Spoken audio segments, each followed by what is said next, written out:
When the first blizzard roars across the high desert, most of us brace for chaos. Power lines fall, roads vanish under mountains of snow.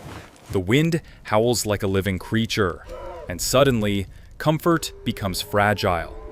But centuries before generators, snowplows, or survival manuals, one people stood unshaken: the Navajo. For them, winter wasn't an enemy to outlast, it was a teacher. Their world was a place where temperatures plunged below -20 degrees, where snow swallowed the horizon, and where the land tested not just endurance, but wisdom. Yet the Navajo didn't panic. They prepared. Their homes were built to breathe with the storm. Their fires burned with purpose, and their minds stayed as steady as the mountains that sheltered them. While the rest of us depend on convenience, the Navajo mastered resilience. Their Hogans, sculpted from earth and timber, stood like warm sanctuaries of balance, deflecting wind, trapping heat, and carrying generations through the longest winters. Inside, families wove blankets of wool and memory, turning hardship into harmony. In a time when the world freezes at the first sign of discomfort, their ancient ways hold lessons we desperately need: how to live with the storm, not against it. So tonight, we'll open the doors of the Hogan, trace the smoke that rises through the snow, and uncover how a people transformed blizzards into classrooms of survival. Because the Navajo didn't just face the storm, they learned to listen to it. Subscribe now, because every day we bring history back to life. When a Navajo winter descends, it does so without mercy. The wind screams across the mesas, snow gathers in canyons like white rivers, and even the horizon disappears beneath a curtain of frost. For those who have never lived it, such storms feel apocalyptic. But for the Navajo, they are part of life's rhythm. A blizzard was never chaos. It was a conversation with the land, one that demanded patience, observation, and respect. Before the first snow ever touched the earth, the Navajo people were already preparing. Food was stored, livestock sheltered, and families gathered in their hogans, circular earthen homes that symbolized harmony with the world. When the storm arrived, they didn't run from it. They welcomed it as the cleansing breath of the season, a test that revealed who truly understood balance. The Navajo knew that survival began not in the cold, but in the mindset. Fear made people careless. Stillness made them wise. They watched how animals behaved before the snow, how the wind shifted through the sagebrush, and how clouds layered across the mountains. Each sign was a message, warnings from nature to those who paid attention. And when the blizzard came, they trusted the preparation of their ancestors. Fires burned low and steady, smoke vented through the roof, and songs were sung to remind everyone that warmth wasn't just in the flames. It lived in community, in memory, and in faith. To the Navajo, a blizzard was not an interruption of life, but a renewal of it. Each storm reminded them of what endurance really meant, not conquering the cold, but learning to walk in step with it. In the Navajo world, survival began with the Hogan, a home shaped not by luxury, but by perfect understanding of the environment. Against roaring winds and deep snow, this humble structure stood as a masterpiece of natural engineering. Its rounded form and earthen walls were not aesthetic choices. They were lessons in aerodynamics and thermal design that science would only later define. Each Hogan faced east, greeting the rising sun, a daily invitation for warmth and renewal. The walls, built from a mixture of packed earth, logs, and clay, created a thermal barrier that trapped heat while allowing the structure to breathe. Unlike rigid modern houses that crack under pressure, the Hogan flexed with the land, absorbing moisture and releasing it in balance with the seasons. During blizzards, families gathered inside the Hogan's dim glow, the air thick with the scent of juniper smoke and wool. Fires burned in central pits, and the low ceiling trapped heat close to the ground. Snow piled high outside, but inside, the temperature stayed steady. A quiet defiance against the cold. Children listened to stories as the walls hummed softly with wind. Each gust absorbed rather than resisted. The design itself mirrored Navajo philosophy. Harmony between people, land, and spirit. The Hogan wasn't built against nature. It was built with it. Even its dome-like shape echoed sacred geometry, representing the womb of Mother Earth. A space of safety, growth, and rebirth. In a world where modern homes rely on electricity and insulation, the Hogan remains proof that the greatest protection can come from simplicity and wisdom. It didn't just keep people warm, it kept them connected to everything that mattered. Inside a Hogan during a Navajo winter, warmth wasn't a luxury. It was an art form. Every ember, every stone, every layer of clay played a role in maintaining balance between flame and frost. The Navajo didn't chase heat. They learned how to keep it, how to make it last through the longest, coldest nights. The central fire pit was the heart of the home. Unlike open bonfires that waste energy, Hogan fires were low and steady, fueled by carefully chosen wood, often juniper or pinon, both dense and aromatic. These woods burned slow, releasing heat that radiated evenly through the thick earthen walls. The clay absorbed that energy like a living organism, storing it by day and exhaling it back through the night. Every design element served function.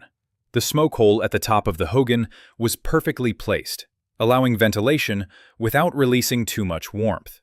Stones encircling the fire acted as heat sinks, absorbing energy and returning it long after the flames dimmed. Even the packed earth floor helped trap and recycle warmth, insulating the space naturally. But the brilliance of this system wasn't just mechanical. It was spiritual. Fire was a being, a sacred partner in survival. The Navajo tended to it with ceremony and gratitude, feeding it with care and never allowing it to burn wastefully. It provided light, heat, and hope, linking the family within to the world beyond. When storms howled outside and snow drifted high against the door, the Hogan remained a small universe of calm. Proof that true mastery of warmth doesn't come from force, but from understanding. The Navajo didn't conquer the cold. They invited it to coexist, turning the elements themselves into allies. When the blizzards came and the land disappeared beneath white silence, the Navajo faced the cold not with bulk, but with brilliance. Their greatest defense wasn't just fire or shelter. It was the warmth they carried on their backs. Through wool, weaving, and tradition, they turned necessity into one of the most enduring arts of survival. The story of Navajo winter clothing begins with the sheep, an animal that became both provider and teacher. Introduced centuries ago, the churro sheep thrived in the same unforgiving climate as the people who cared for it. Its wool was dense yet breathable, naturally repelling moisture while trapping heat. A perfect adaptation to a land of freezing nights and sunlit days. From that wool came blankets, cloaks, and robes woven with precision and purpose. Each thread told a story, dyed with roots and minerals, patterned with symbols that reflected harmony, protection, and endurance. A tightly woven blanket wasn't just attire. It was insulation, armor, and heritage. Draped across shoulders, wrapped around sleeping children, or hung against a drafty wall. It carried the strength of the flock and the spirit of its maker. Even the act of weaving was sacred. Women wove prayers into their work, aligning each strand with rhythm and song. The result wasn't fashion, it was balance. Combined with leather moccasins, fur-lined leggings, and layered wool wraps, the Navajo transformed natural fibers into a complete system of warmth. While modern fabrics boast science, the Navajo had intuition, an understanding that true insulation comes from respecting what the land gives.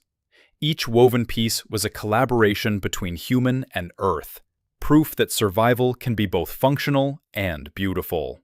When the storm's roar grew loudest, their garments didn't just keep out the cold. They carried the story of a people who refused to yield to it.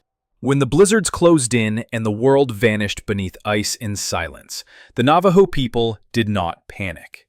They prepared. Long before the first snowflake fell, survival was already set in motion. Every season built toward winter. Every act of gathering, drying, and storing was a quiet promise that no storm could break them. The Navajo understood that the earth gave its gifts in cycles. In late autumn, families worked together to dry strips of venison and mutton, grind corn into flour, and hang herbs and roots from the rafters of their hogans. Food wasn't hoarded, it was honored. Each stored meal carried memory and meaning, a living connection to the land that fed them. Underground pits lined with stones and grass became natural refrigerators, holding corn, nuts, and seeds through the coldest months. Clay pots sealed with pine sap protected water and grains from frost. Nothing was wasted. Even snow itself became a source of sustenance, melted carefully in clay bowls and flavored with traces of ash or herbs to restore minerals. When blizzards cut off the outside world, families turned to their supplies with calm precision. Dried corn boiled into stews, ground meal thickened broths, and small portions of jerky stretched across days. But survival wasn't just about calories. It was about community. Neighbors checked on one another, shared food with elders, and gathered to cook by firelight, transforming scarcity into togetherness. Through this rhythm of preparation and sharing, the Navajo turned the harshest winters into seasons of reflection and gratitude. Their wisdom was simple. Nature always provides, but only for those who listen and give back. When the world outside turned white and the wind howled like a restless spirit, the Navajo people met the storm with stories. Inside their hogans, firelight flickered across faces young and old as voices rose. Soft at first, then steady, weaving tales that carried warmth deeper than any blanket. For the Navajo, survival was never just physical. It was spiritual endurance. A body could be kept warm by fire, but a spirit needed something stronger. Connection, memory, meaning. In the heart of a blizzard, stories became medicine. They reminded everyone who they were, where they came from, and what balance truly meant. Elders told of the holy people, divine beings who once taught humanity how to live with respect for the elements. They spoke of monsters of cold and darkness, of courage found in stillness, and of the eternal dance between creation and destruction. These stories weren't entertainment, they were instruction. Each word carried lessons in patience, gratitude, and humility, qualities more essential than food when the storm refused to end. Songs, too, filled the Hogan. Rhythmic chants rose with the crackle of the fire, echoing in perfect harmony with the wind outside. The sound wasn't to ward off fear, but to join the storm, to sing with it, not against it. This was the heart of Navajo philosophy. Coexistence, not resistance. Children learned these songs before they could walk, understanding instinctively that survival wasn't just about enduring hardship. It was about remembering balance. The snow would always fall. The wind would always return. But as long as the stories were told, the people would never be lost within them. Long before satellites or weather forecasts, the Navajo could read the coming of a storm as clearly as if it were written across the sky. Their knowledge of the wind, the clouds, and the rhythm of the land made them living instruments of observation. An ancestral meteorology honed over centuries of survival. They learned that no blizzard arrives unannounced. The signs were there for those who listened. The way the wind shifted directions at dusk. The strange stillness of birds before snow. The subtle haze that wrapped around distant mountains. Even the behavior of sheep foretold the storm. When they huddled tight and turned their faces from the wind, the people knew the snow would come heavy and soon. The Navajo didn't simply predict the weather, they conversed with it. Winds were given names, personalities, and moods. A biting northern gust was both warning and ally. A warm southern breeze offered reprieve. By observing how the wind sculpted the snow, they could navigate even during whiteouts, following drifts shaped by consistent direction and sheltering where the terrain broke its force. They also built in harmony with these patterns. Hogans were oriented east to catch the sun's first warmth, and villages nestled in valleys protected from prevailing winds. Survival wasn't a battle against nature. It was choreography, moving in rhythm with the elements. To the Navajo, knowing the wind meant knowing the world. It was wisdom passed from elder to child, from experience to instinct. In a land where a single wrong step could mean death, that knowledge became life itself. Their understanding of the blizzard was profound. Not just how to survive it, but how to see it, how to find direction when the entire world turned white. When the blizzards came roaring across the mesas, no Navajo family faced them alone. In a world where isolation could mean death, unity became the strongest form of shelter. Beneath the howling wind, their survival was woven from threads of kinship, generosity, and trust. A social warmth that burned brighter than any fire. Before a storm hit, families gathered to prepare together, sealing Hogan walls, securing food stores, and ensuring elders had enough wood and blankets. Every household looked beyond its own door. If one person had more than they needed, it was shared. If someone's fire died, a neighbor carried embers through the snow to reignite it. This was not charity. It was balance, the sacred principle of Hojo, harmony in all things.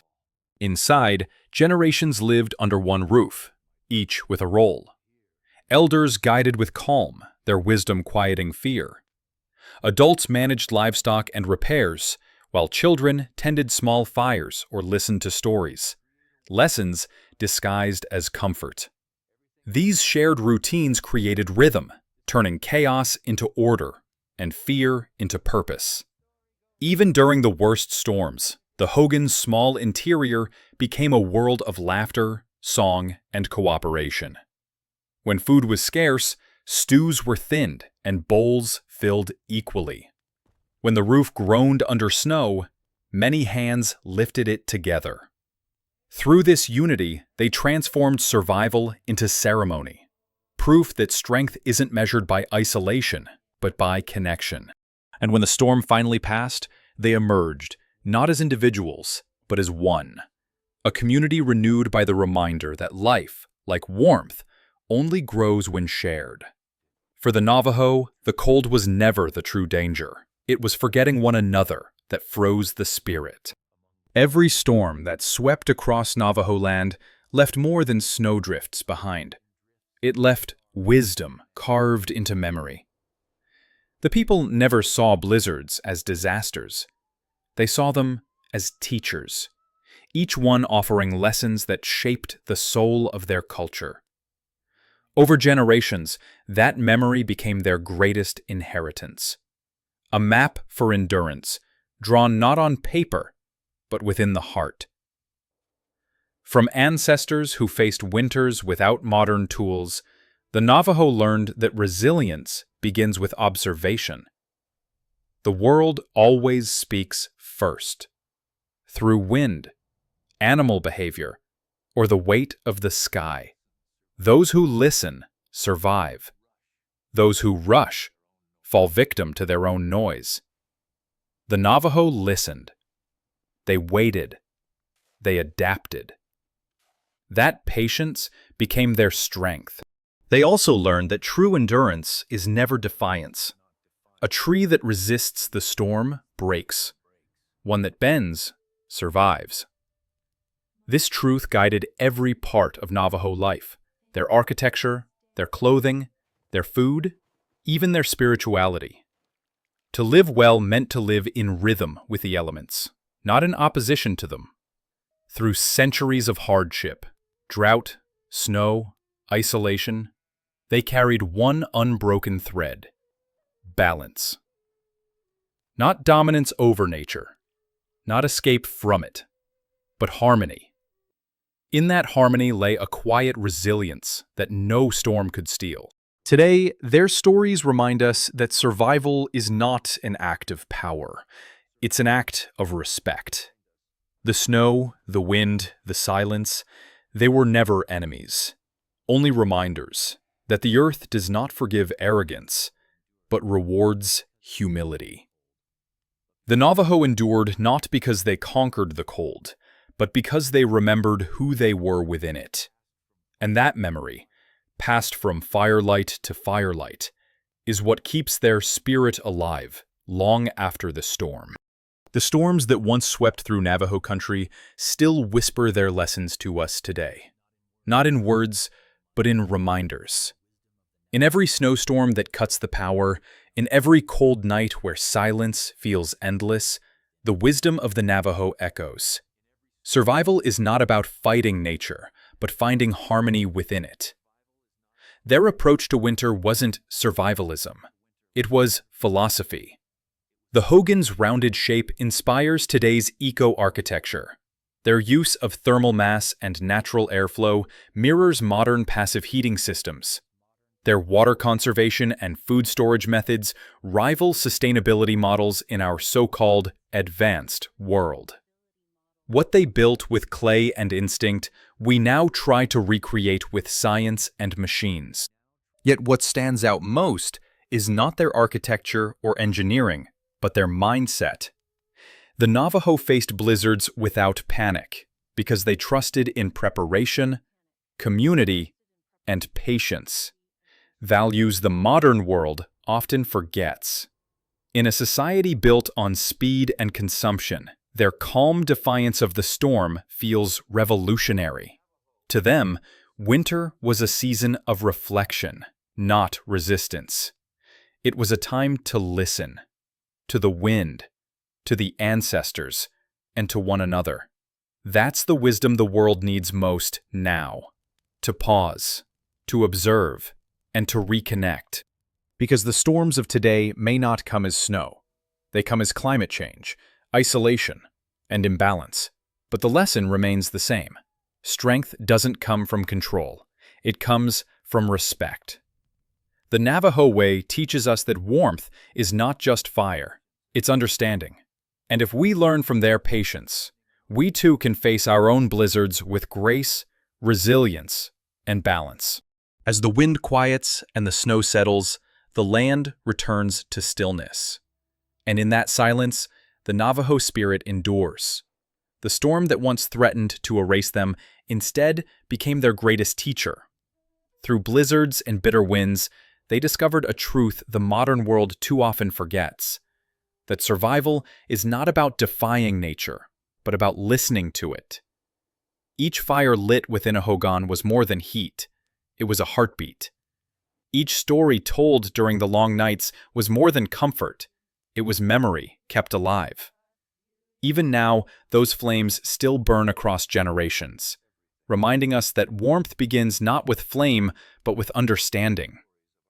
We chase comfort through technology and shelter ourselves from every inconvenience. But the Navajo remind us that resilience is born in simplicity, in unity, in patience, and in faith. Their way of life stands as a quiet challenge to our noisy age. Slow down, observe, and live in balance, because the storm will always come, in one form or another. But if we learn from those who walked before us, we'll find that the cold isn't something to fear. It's something to learn from. The Navajo didn't just survive the blizzard, they made peace with it, and in doing so, revealed a deeper warmth the modern world still longs for.